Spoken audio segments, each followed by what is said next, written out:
Ba'zan shunday joylar bo'ladi. Odam u yerga kirgan zahoti yuragida tinchlik oralaydi. Osoyishtalik hukm suradigan maskanlar ana shunday joylardan biri Andijon viloyati Xo'jaobod tumanidagi Imom Ota maskani. Rivoyatlarga ko'ra, bu yerga ilgari xalq orasida hurmatga sazovor bo'lgan solih inson Imom Ota yashagan. U kishi odamlarga sabr, to'g'rilik va mehrni o'rgatgan. Shundan beri bu joy Imom Ota deb atalib keladi. Bugun esa bu maskan o'ziga xos dam olish va ruhiy orom topish joyi. Har kuni bu yerga nafaqat Xo'jaoboddan, balki Andijonning turli burchaklaridan ham odamlar kelishadi. Kimdir bu yerga duo qilish uchun, kimdir esa tinchlik topish uchun keladi. Daraxtlar soyasida bolalarning kulgisi, kattalarning duosi, bularning bari bu joyning pokligini yanada chiroyli qiladi. Imom Otadan qaytayotgan har bir insonning ko'zida iliqlik, yuragida esa yengillik paydo bo'ladi.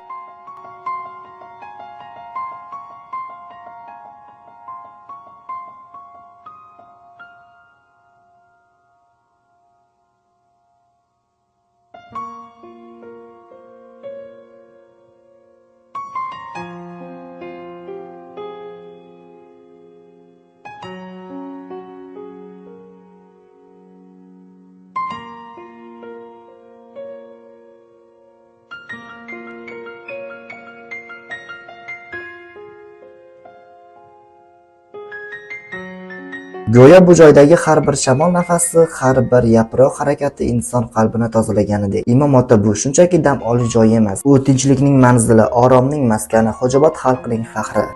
Zohidbek Ziyamov, andijonliklar uchun maxsus.